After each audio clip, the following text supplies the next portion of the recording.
Brasil é o caso paradoxal em que você tem pedaços, tem ilhas de primeiro mundo. A nossa agricultura sofisticada é primeira no mundo, não deve nada a nenhuma no mundo, não deve nada a americana.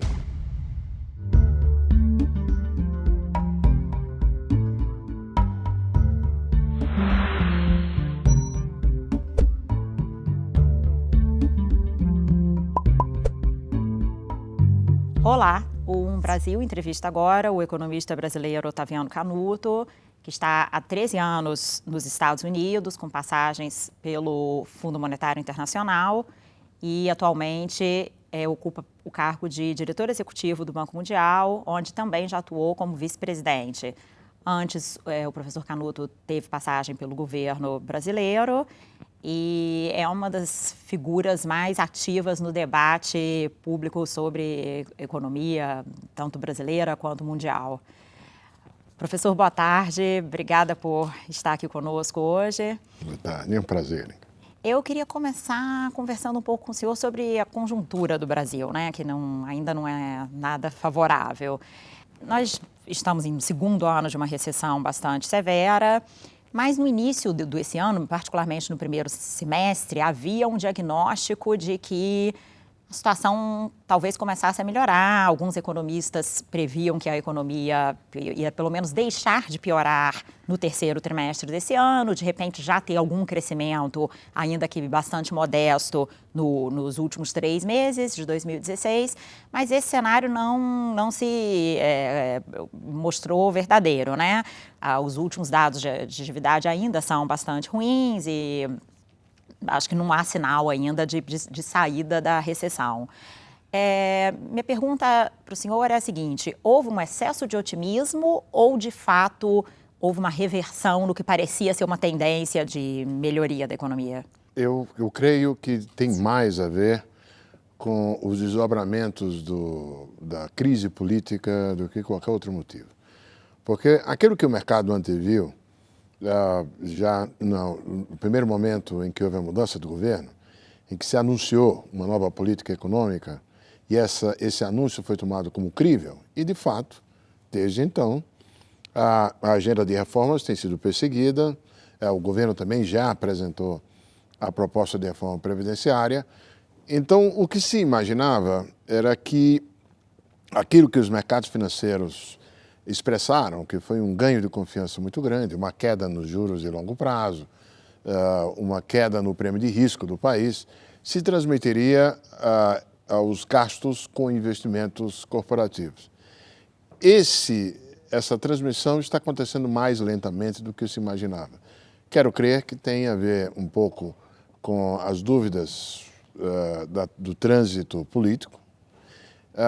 Tem também a ver com o fato de que a situação herdada de endividamento corporativo e de famílias ainda não dá, não enseja uma recuperação da demanda imediata, mas eu diria que é uma questão de tempo no caso. Eu quero crer que a recuperação ela vem um pouco mais lentamente, mas vem. E se não aconteceu no terceiro trimestre desse ano, ela certamente deve acontecer, e tem alguns indicadores antecedentes apontando para isso, a partir do início do ano que vem, ainda lentamente. Em termos sociais, no entanto, isso representa mais tempo de desemprego em alta, mais tempo de renda em queda. Qual é o risco disso para o tecido social do país? Olha, infelizmente, o que acontece no mercado de trabalho reflete com uma defasagem aquilo que acontece no mercado de bens e serviços. Tanto para cima como para baixo, o emprego reflete o estado da economia com uma certa defasagem. Assim como o desemprego começou a subir algum tempo depois que a economia já estava apresentando um ritmo negativo, esse ritmo negativo vem desde o final de 2014, agora a recuperação também tende a acontecer de maneira mais lenta. O que é importante é que essa recuperação seja sustentada, não seja com base em um ciclo à base de simplesmente aumento de crédito ou de um consumo que não seja insustentável. Mas é um fato, o desemprego tende a recuperar mais lentamente do que o resto. Isso aqui nos Estados Unidos, em qualquer economia do mercado. O senhor mencionou o crédito, né? Crédito, subsídios ao setor privado foram alguns dos focos da política econômica nos anos anteriores. Elas foram exageradas? O governo perdeu a mão nessas medidas e acabaram contribuindo para essa crise que a gente vive atualmente? Eu diria que elas foram utilizadas à exaustão. E uma dificuldade intrínseca a fazer política de crescimento com base no crédito é que ela funciona só uma vez. Ela funciona enquanto o patamar de endividamento está mudando. A partir do momento em que, quer seja por inovações, quer seja por boas políticas em outras áreas, o patamar de crédito numa economia suba, é ótimo enquanto a economia está mudando. Mas uma vez a economia alcance o outro patamar de crédito sustentável, aquilo cessa de ser uma fonte de estímulo adicional. No caso brasileiro, por exemplo, tem a experiência do próprio governo em meados do novo milênio, da primeira década do novo milênio, quando foram introduzidas inovações importantes, melhoras no sistema de garantias hipotecárias, alienação fiduciária, e aquilo permitiu um aumento importante no grau de endividamento sustentável no Brasil, tanto de famílias quanto no crédito imobiliário. E foi ótimo enquanto durou. Agora, a partir do momento em que se alcançou aquele novo patamar, aquilo deixa de ser uma fonte de crescimento. Por isso que o crescimento simplesmente baseado no crédito, ele antecipa o consumo do futuro e ele não é uma fonte sustentável para além do curto prazo. Infelizmente, o governo de então tentou usar esse remédio muito além do limite, o que, evidentemente, cada vez que fazia, salvava o imediato, porque antecipava consumo do futuro via crédito, mas ao final do processo, agora o país está tendo que digerir um grau de endividamento das famílias cujos benefícios econômicos já ficaram para trás há bastante tempo.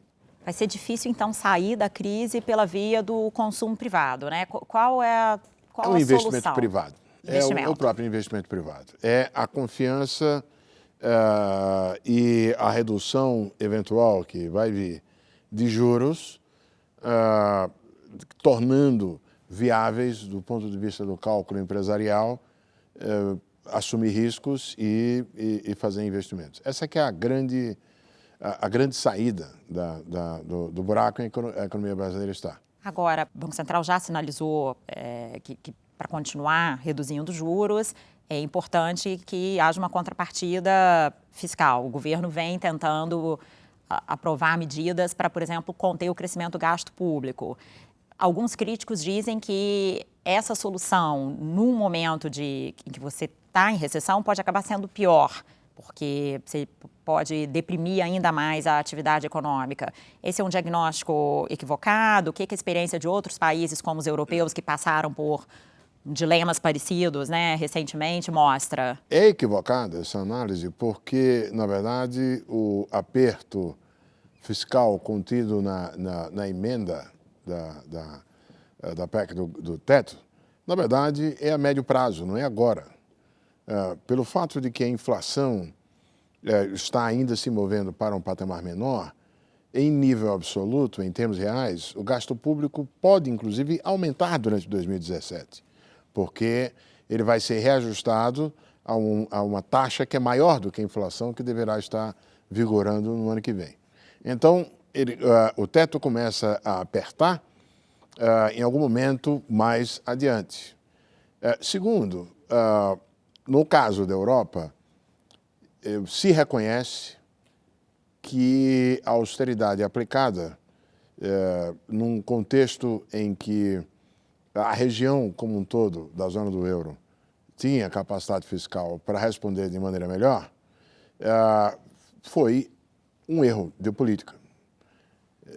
Quero relembrar, o economista-chefe do Fundo Monetário, por exemplo, escreveu um blog observando, e o que é verdade, o que ele observou, porque eu estava no board do fundo na época e participei dessa discussão, quando o Fundo Monetário disse que não participaria mais de pacotes adicionais para a Grécia na ausência de perdão de dívida, na ausência de algum tipo de alívio de dívida. E também, em documentos de autocrítica, o Fundo Monetário reconheceu que deveria, já no começo da atuação com a Grécia, ter brigado por uma reestruturação da dívida da Grécia logo no começo. Aquilo foi adiado, a Grécia acabou tendo que reestruturar sua dívida, não sem antes acumular uma dívida. Por que eu estou observando isso? Felizmente, o caso brasileiro não é um caso de estarmos à beira de renegociação de dívida. Muito pelo contrário, temos sido capazes de enfrentar uma crise fiscal sem aventar a hipótese de calote. Então, portanto, a comparação com a austeridade na Europa, uma região como um todo em que há espaço fiscal para políticas fiscais mais expansionistas, não pode ser trazida para o Brasil, que é um caso em que, pelo contrário, não há espaço fiscal para fazer política fiscal muito ousada para cima, como é o caso da Europa. Então, não devemos fazer essa comparação. O fato concreto é que o efeito de estímulo à saída da crise, da aprovação das reformas, é muito mais, não é por serem vigentes e pesadas agora no curto prazo, é pela sinalização de que, de fato, o país estará fora, eventualmente, de uma trajetória fiscal explosiva. E nada mais seguro disso do que uma emenda constitucional que proíbe o gasto de subir acima daquilo que é a inflação. Mostra o quão emergencial e crítica é a situação. Eu diria, não é quão emergencial e crítica, é que há uma garantia de que a trajetória fiscal vai deixar de ser explosiva. Não em 2017, mas há um preceito constitucional que ordena que essa trajetória de gastos se torne compatível com sustentabilidade no médio prazo. O senhor mencionou o fato de que o Brasil, embora a situação econômica, obviamente, seja muito ruim, não chegou ao ponto de, por exemplo, precisar renegociar a dívida, mas já estivemos nesse lugar no passado, né? O Brasil já teve crises. Passado distante. Isso significa que nos permite chegar a uma conclusão de que melhoramos estruturalmente nessas últimas décadas, a despeito da severidade da crise atual? A despeito da severidade da crise, eu acho que é importante diferenciar a natureza da crise atual, que na primeira instância parece e é uma crise fiscal, como um problema agudo, mas há um outro problema mais crônico, que é, em última instância, o problema que precisamos defrontar para o país voltar a crescer. Na verdade, a debilidade fiscal reflete a combinação entre, de um lado, uma aspiração, mais gasto público, por boas razões sociais, por motivos de resgate do legado histórico de exclusão do país, mas também porque vários privilégios foram mantidos, também porque, em determinado momento, o Estado brasileiro começou a fazer políticas de transferência de recursos via dívida pública para o setor privado e assim por diante. Mas essa volúpia fiscal, que levando o país a essa situação que eu gosto de chamar de obesidade fiscal, uma obesidade mórbida, ela não seria tão grave, um problema tão agudo, se o país estivesse aumentando sua produtividade a um ritmo maior do que aquele que foi o caso, que vem sendo o caso nas últimas décadas. Está praticamente estagnada a produtividade, Isso, né? Exatamente. Os momentos de crescimento que o Brasil tem tido, eles têm sido, foi o caso do novo milênio, muito mais por incorporação de força de trabalho, um pouco refletindo até um pouquinho de melhora na escolaridade da força de trabalho, mas um crescimento que não foi nem por investimento em capital fixo, porque se manteve baixo, nem por aumento da produtividade do conjunto. É esse problema que nós temos que enfrentar, porque senão o problema da obesidade fiscal fica difícil de tratar. Por falar em obesidade fiscal, eu vejo a emenda da PEC do teto como uma espécie de camisa de força. Nosso país vem se mostrando incapaz de se conter no seu apetite fiscal, aí você impõe a camisa de força para forçar que uma dieta ocorra, né?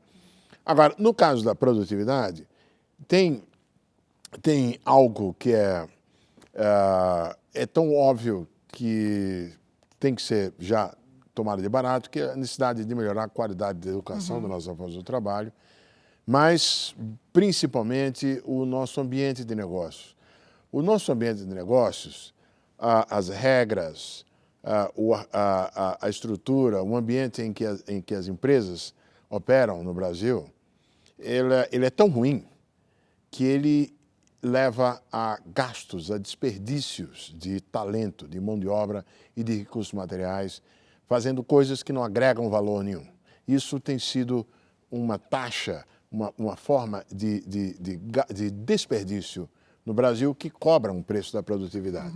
E vou dar cada exemplo. Vou dar um exemplo aqui. O tempo que é gasto no Brasil na resolução de pendências contratuais. Isso implica em recursos humanos, em gente talentosa, que é simplesmente empregada para capturando, enxugando gelo, né? Isso é custoso. O tempo que se gasta no nosso país para se obter uma licença de construção. O tempo que se gasta no país na tarefa burocrática de pagar impostos. Não estou nem falando aqui do nível de imposto, estou falando na tarefa de cumprir com a obrigação tributária. E por aí vai. Na tarefa de comercializar com o exterior, há até um estímulo à ineficiência, porque as empresas concorrem menos, elas são mais protegidas por conta desse ambiente de negócio, principalmente as grandes em relação às pequenas empresas, porque as grandes diluem os custos de fazer negócio no Brasil na sua escala, enquanto que as pequenas não têm escala para isso. E se nós enfrentarmos esse problema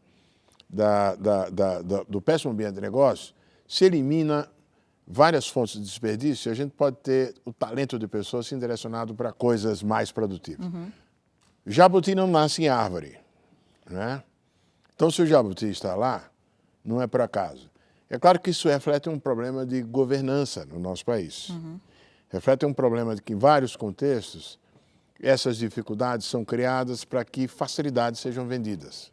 O senhor falou numa entrevista anterior que o senhor deu ao Brasil, o senhor mencionou a questão interessante, não se falava muito disso há uma década, pelo que eu me lembro, mas nos últimos anos, vocês, economistas, têm falado da questão dos grupos de interesse. O senhor falou sobre isso com o Brasil recentemente, né, na sua última entrevista. E por que é tão difícil, professor, enfrentar esses grupos de interesse? Porque essas questões que o senhor falou de as horas que se gasta pagando impostos e a dificuldade para se abrir uma empresa, tudo isso, vocês no Banco Mundial, ano após ano, o Brasil sai o relatório do Doing Business e o Brasil sempre numa posição muito ruim, já não deveria ter dado tempo de mudar isso? Já. Eu quero crer que tem um problema de cálculo político, porque cada uma desses componentes do ambiente de negócio no Brasil e as correspondentes reformas necessárias, elas exigem o gasto de um certo capital político. E eu falo sobre isso, por exemplo, desde que eu estou desde que eu cheguei em Washington, que eu vi a importância disso, e já escutava a palavra de simpatia, mas salvo um certo momento no início do governo Lula, do primeiro governo Lula, em todos os outros tempos, as pessoas, lá vem o Canuto com o negócio do ambiente do negócio. Agora eu tenho. O ministro Meirelles tem repetidamente falado da importância dessa agenda. Porque tratar cada um desses temas envolve capital político. Introduzir, por exemplo, incentivos baseados no desempenho na área educacional te bota em conflito direto sindicatos com as estruturas de poder que não gostam dessa ideia de diferenciação individual. A mesma coisa, para que se tenha processos de compras públicas mais eficientes, para que se tenha mais transparência, você, evidentemente, conflita com as estruturas ocasionalmente presentes, corruptas, nas áreas correspondentes, porque não há coisa melhor contra a corrupção, ou pelo menos um componente importante, é botar luz, é transparência. E tem áreas do gasto público, por exemplo, no país que podem ser tornadas transparentes via uso de instrumentos eletrônicos, mas que não vão. Por quê? Porque na hora que você fizer, dificulta justamente a construção de processos. Cada um desses temas tem grupos de interesse encastelados que resistem e é preciso ter a vontade política de mexer com eles. E mais, não se trata de um problema que é apenas do governo federal, porque há componentes do ambiente de negócio que dependem de municípios. O tempo para licenças de construção depende de municípios. Outros componentes dependem dos estados. Outros componentes dependem dos estados em conjunto, como é o caso da unificação e da homogeneização dos impostos de valor adicionado, como ICMS e assim por diante. Alguns outros componentes dependem de esferas de poder que não são a do Executivo Federal. Um grande avanço no ambiente de negócio brasileiro estará associado à entrada de operação do novo Código de Processo Civil. Demorou anos para ser. Há quanto tempo se discute? Mas é evidente que o Código de Processo Civil não é algo que dependia da vontade do Executivo Federal. E por aí vai. Eu acho que quanto mais nós alertarmos para o custo de se ter um ambiente de negócio ruim, e os próprios empresários têm que fazer a sua parte também nisso, acho impressionante como essa agenda nunca foi quente, inclusive, tão quente quanto deveria, a meu juízo, no próprio seio empresarial. Prefere apostar em pagar bem um diretor de relações institucionais para manter boas relações com o governo do que ir ao fulcro do problema, que é a estrutura de regulamentação em vigor. Eu acho que com mais consciência, com mais percepção do preço que o país todo paga, que a gente vai começar a ter ganhos nisso. Aliás, o Brasil fez avanços do ano passado para cá. O Brasil, por exemplo, hoje em dia tem um portal único de comércio exterior que reduziu o tempo gasto em operações de exportação e importação. O Brasil tem, como eu disse, o Código de Processo Civil. Agora, sabe qual é o desafio? É que o resto do mundo está fazendo isso e mais. Vai ficando cada vez mais difícil quando você vai ficando para trás, o desafio de convergir para um patamar de renda maior? O senhor também foi um dos primeiros a falar da questão da armadilha e da renda média. A gente está preso nessa armadilha e vai ficando cada vez mais difícil sair dela? Olha, nós estamos presos numa armadilha da renda média e a verdade é que sequer fizemos a transição completa da renda baixa para a renda média. E explico. O Brasil é o caso paradoxal em que você tem pedaços, tem ilhas de primeiro mundo. A nossa agricultura sofisticada é primeira no mundo, não deve nada a nenhuma no mundo, não deve nada à americana. A Embraer, a Petrobras até recentemente, a questão é que tanto a agricultura como a Embraer, como Petrobras até recentemente, são as exceções que confirmam a regra. como nós não transitamos do modelo anterior inteiramente para um outro, com as empresas tendo a possibilidade de se abastecer onde precisam, onde querem, de modo a se tornar competitivas naquilo que elas fazem bem, como é o caso da Embraer, que é boa no design, na montagem de aviões, é o caso da agricultura, é o caso da Petrobras, quando ela podia se abastecer onde quisesse e pôde desenvolver uma capacidade na prospecção do petróleo em alto mar. Nós temos, para esse mundo moderno, nós temos ainda uma parcela enorme da população que está em atividades típicas de países de baixa renda. Nós sequer completamos bem a nossa transição para a renda média. Agora, para cima, existem fatores que dificultam e fatores que ajudam. Fatores que dificultam. Quando nós formos entrar na competição por essas áreas de alto valor agregado que caracterizam, que cresceram em todas as economias que pularam de renda média para renda alta, nós já vamos encontrar nesse processo aí mais concorrentes, mais competidores do que teria sido o caso há algum tempo atrás. Nós vamos, em algumas áreas, começar agora a ter que se debater com China, além dos tradicionais países de renda alta que chegaram lá. Por outro lado, a vantagem do Brasil é que o Brasil não tem que reinventar a roda. Ele pode, a partir de inserções não de ponta em alguma dessas redes de cadeias de valor, pode adentrar nessas redes mais modernas e evoluindo pouco a pouco.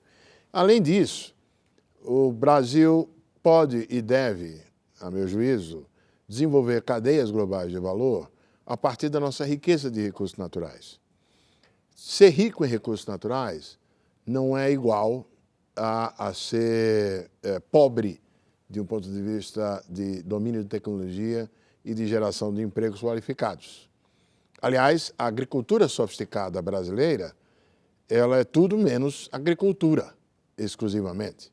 A soja brasileira que chega competitiva na China, ela tem embutida ali um conteúdo de serviços de alto valor, de tecnologia, de previsão de tempo, para não falar no resto da agricultura.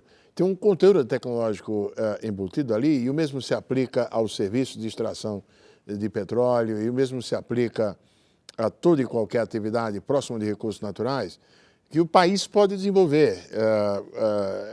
Ou seja, isso não é antípoda ao país ascender, a gerar empregos qualificados. A única coisa que pode-se dizer é que o Brasil não vai conseguir fazer isso se mantiver o grau de fechamento comercial, de isolamento que ela tem. As pessoas acham que o Brasil é um país aberto. Ele é relativamente aberto no que diz respeito a investimento direto estrangeiro, não em todas as áreas. Como bem sabe, qualquer pessoa que olhe o padrão de construção no Brasil, etc. e tal, né? Mas o país é relativamente aberto ao investimento direto externo, mas é o país mais fechado do mundo em relação a todos os seus aos países comparáveis na área de comércio. Se somar exportação, importação, Soma exportação, importação. O peso no PIB. O peso no PIB e a estrutura de proteção tarifária. Mesmo quando você desconta o tamanho do Brasil, etc. e tal, o Brasil é um país fechado. Ao ponto que a lógica do investimento direto externo que vem para o Brasil não é uma lógica de busca de eficiência no Brasil. Porque como o investimento vem para ocupar o mercado protegido, a preocupação com eficiência, com concorrer com os externos é menor. Aí o investimento direto estrangeiro adota o mesmo comportamento, os mesmos objetivos que os nossos locais protegidos. Então, o Brasil não vai chegar lá com essa estrutura. Mas aí você cai de novo na questão dos grupos de interesse, Sim. ou não? Por que somos uma Sim. economia tão fechada ainda? Os próprios grupos de interesse sabem que esses mecanismos de proteção, eles são efêmeros. Eles duram por um tempo, eles servem para que eles maximizem a renda que vão tirar do que investiram no passado, mas eles próprios não reinvestem esse dinheiro nesses setores, porque eles sabem que no longo prazo várias dessas atividades não são viáveis. Então eles apenas maximizam o ganho em cima do que tiveram no passado. Ora, à medida em que o tempo de vida útil desses investimentos já está se aproximando, os mesmos agentes econômicos já começam a reconhecer que para sobreviver no futuro, enquanto empresas, eles vão ter que desenvolver, vão ter que se ajustar em cadeias de valor. Então, o pêndulo de opinião, eu diria, tende a mover-se na direção do reconhecimento da impossibilidade de manter a economia brasileira fechada toda a vida. A economia fechada, só outras que não são boas comparações para nós. Não existe um caso, repito, de experiência histórica no mundo, no século XX, do século XX para o século XXI, de país que tenha chegado lá, que tenha passado de nível médio para nível de renda alta, sem estar integrado comercialmente. Não existe.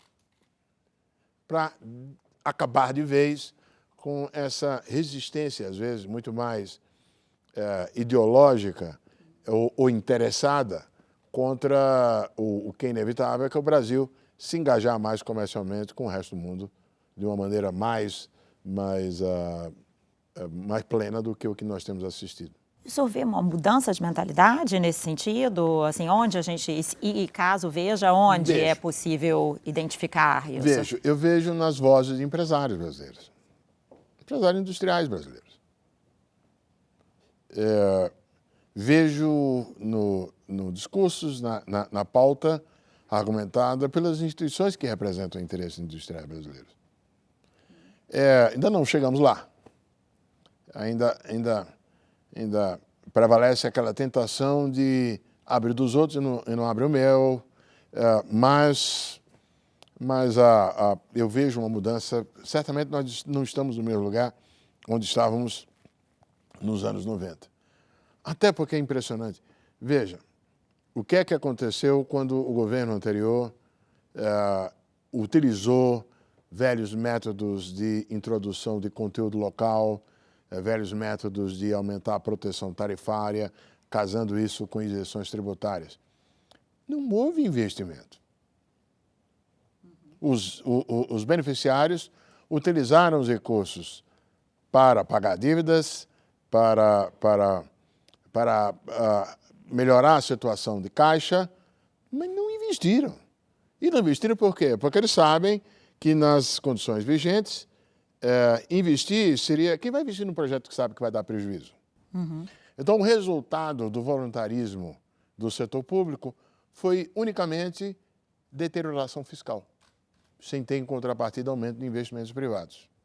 Aliás, esse problema estrutural de produtividade insuficiente para dar conta dos aumentos salariais e dos aumentos dos demais custos se expressa no fato que, depois de 2010, quando a produção industrial recuperou, ela estagnou desde então e não houve mais investimento manufatureiro, por exemplo, nenhum.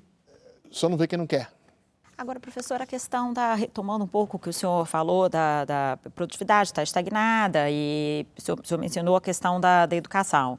O senhor também tinha falado na entrevista anterior que o senhor deu ao Brasil, ressaltado o fato que a escolaridade média do brasileiro não é alta ainda, mas aumentou muito nas últimas décadas. Isso, só isso não deveria ter contribuído para o aumento da eficiência da economia? Mas deu na redução da pobreza. Por exemplo, os estudos feitos pelo Banco Mundial, que, aliás, foram muito bem em sintonia com aquilo que o governo anterior, que o Ministério do Desenvolvimento Social também formulava, mostra claramente como o fenômeno de redução da pobreza no Brasil, no novo milênio, refletiu parcialmente a simples mudança no grau de escolaridade. E, de fato, quando você abre a população etária por faixas, a diferença no número de anos de escolaridade dos mais jovens em relação aos mais velhos, mesmo sendo mais jovens, é gritante. Aliás, o mérito disso não pode ser imputado a um governo, nem a um nem ao outro, mas sim a continuidade do gasto do investimento, da atenção para a área educacional, tanto no governo FHC quanto no governo Lula e no governo Dilma. Agora, não é suficiente isso só, até porque não foi acompanhado por melhora de qualidade e nem foi acompanhado pelos outros fatores que permitem a educação virar um fator de produtividade, num resultado em termos de produtividade. Mas é inegável que já houve benefício social com a simples melhora no nível de escolaridade. Porque o aumento da escolaridade leva as pessoas a terem uma renda maior, né? Salários mais altos, exatamente, basicamente. E serem mais empregáveis ali, acolá. Mas é interessante, né? Parece até paradoxal, mas aumenta a renda, ou seja, as empresas passam a ter gastos maiores com aquela mão de obra, mas se essa mão de obra não está fazendo a produção ficar mais eficiente... Érica, aí tem outra coisa, aí tem o ritmo de aumento dos salários, que não foi um reflexo necessariamente da melhora da escolaridade. O aumento do salário teve a ver com a escassez de mão de obra que começa a aparecer no Brasil. A mudança demográfica no Brasil aconteceu numa velocidade que ninguém antecipava também, salvo alguns demógrafos, talvez, e com uma política de reajuste de salários de base em cascata, que foi talvez funcional no início dela, quando criou um círculo virtuoso de aumento do consumo pelos assalariados, e aquilo impulsionou a economia de serviços e a economia como um todo, mas que claramente passou do ponto a partir de um determinado momento. Quando se instalaram as regras, por exemplo, de aumento de salário mínimo real todo ano, independentemente do que acontece, ali claramente os salários reais passam a crescer a um ritmo muito mais alto do que a produtividade. Mas não era por conta da escolaridade. Ali foi por conta de políticas e de uma escassez no mercado de trabalho. Ali sim, o ritmo de aumento salarial muito acima da produtividade passou a ser um gargalo e um fator de sufoco, particularmente na indústria manufatureira. Enquanto os preços das commodities estavam subindo lá fora, isso não foi grave problema, por exemplo, para os setores com base em recursos naturais, porque eles simplesmente incorporaram salários crescentes e o preço lá fora e aqui dentro estava subindo, seus produtos puderam absorver isso sem grande dificuldade. Também não foi grande dificuldade nas áreas de serviços, porque os serviços não são comercializáveis e o pessoal do setor de serviços, restaurantes, etc., simplesmente botou para o preço. Por isso que, de repente, o nosso país ficou um país caro. Ficou caro você sair para comer, todo e qualquer serviço. Tem um terceiro segmento, porém, aqueles produtores de coisas que não são ligadas a recursos naturais e que enfrentam a concorrência externa, que são produtos comercializáveis, e que não tinham margem para absorver os custos salariais crescentes. Nós estamos falando das manufaturas. Então, a margem de lucro na manufatura desapareceu já a partir de 2008, 2009, 2010 em diante. Mas isso tem a ver com uma superextensão de uma política que foi favorável no início, do aumento de salários, da base dos salários, mas que se torna um fator de estrangulamento mais adiante. Mas nada disso nega o benefício que foi o aumento da nível da escolaridade, principalmente se o país no futuro, e a aposta, combine isso com também melhora na qualidade dessa educação.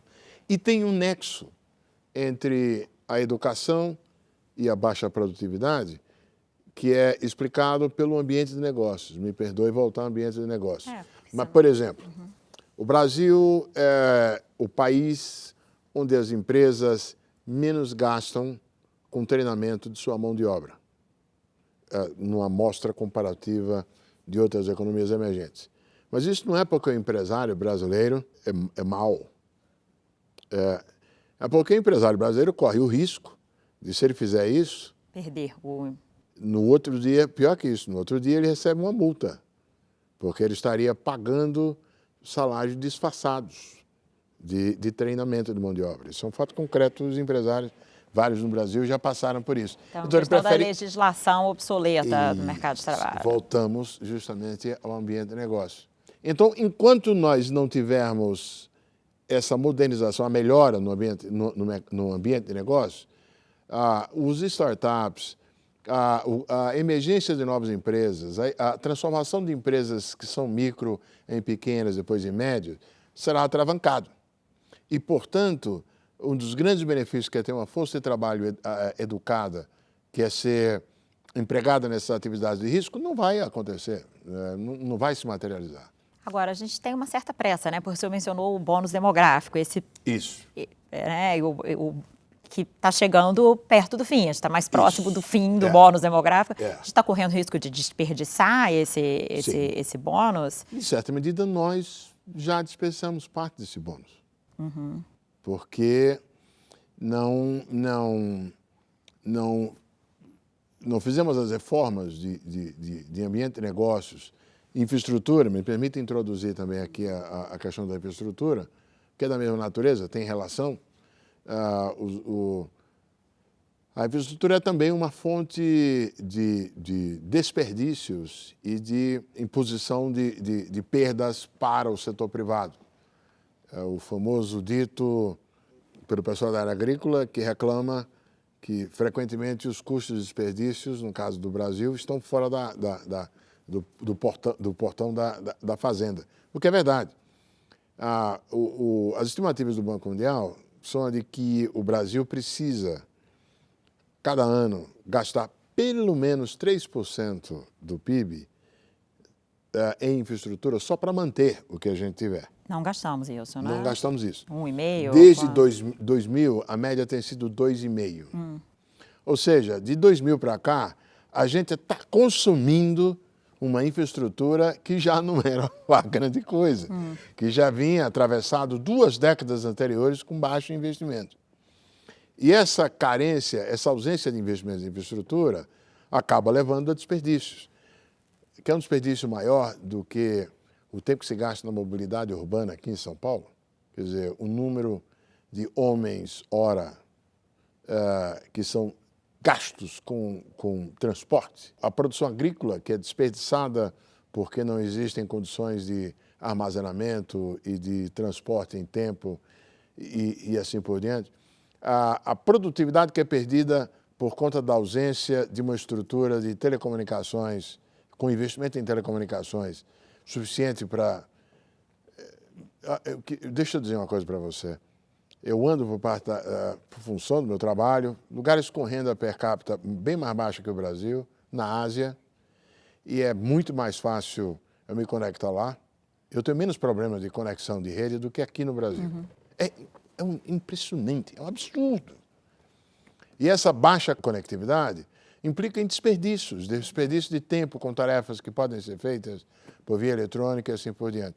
Então, se a gente consegue colocar um arcabouço regulatório que as pessoas veem como minimamente estável, sólido, sem mudanças a toda hora, com flexibilidade suficiente para acomodar as variações, a gente vai ter que ter isso para contar com a participação privada, porque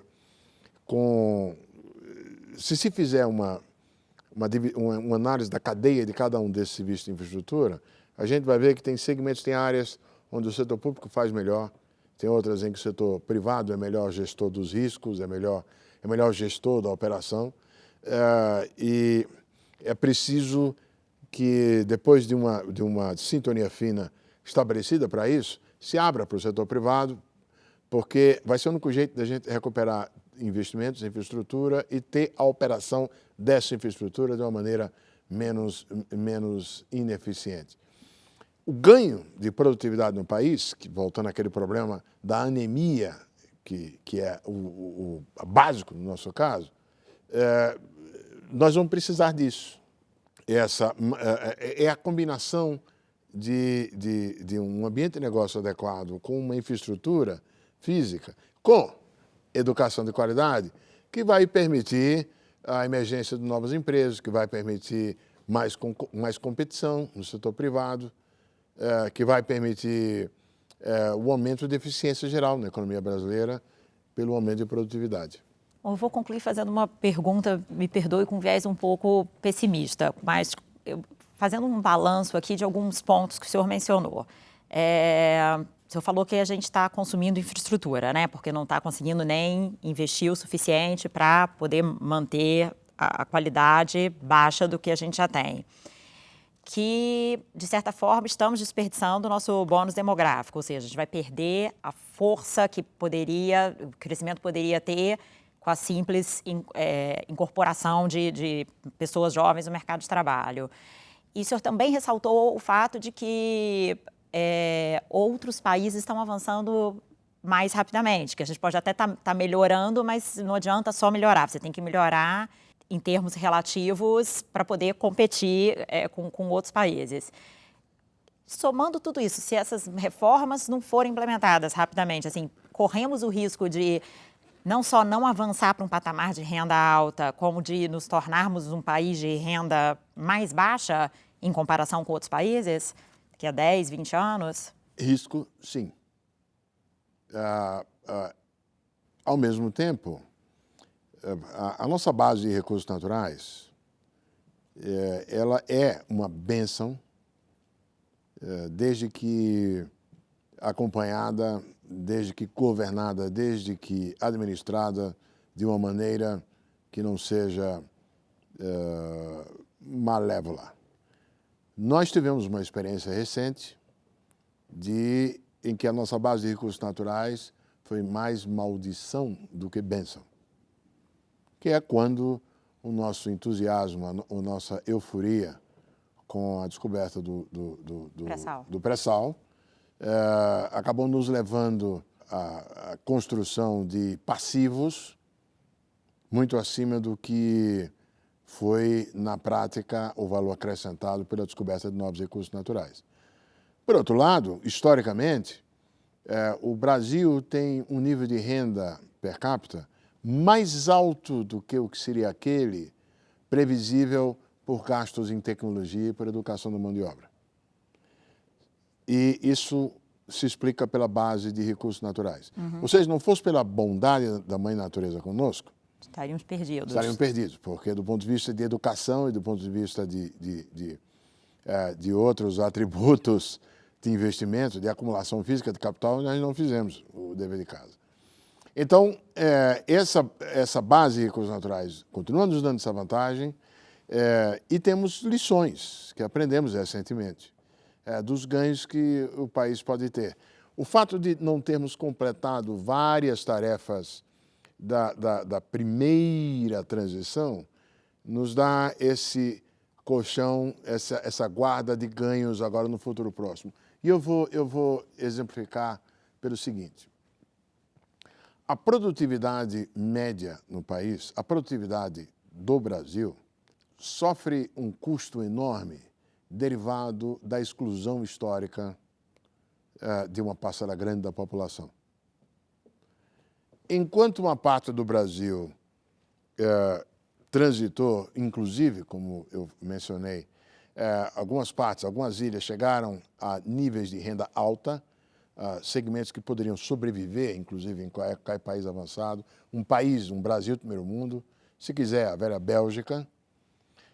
Ficou uma parcela enorme, brutal, da população em situação de miséria ou de pobreza. Se fica em pobreza e fica no círculo vicioso, os filhos dessa geração após geração, não são incorporáveis no mercado de trabalho. Eu quero crer, por exemplo, que a experiência recente de redução da pobreza, que não vai ser revertida,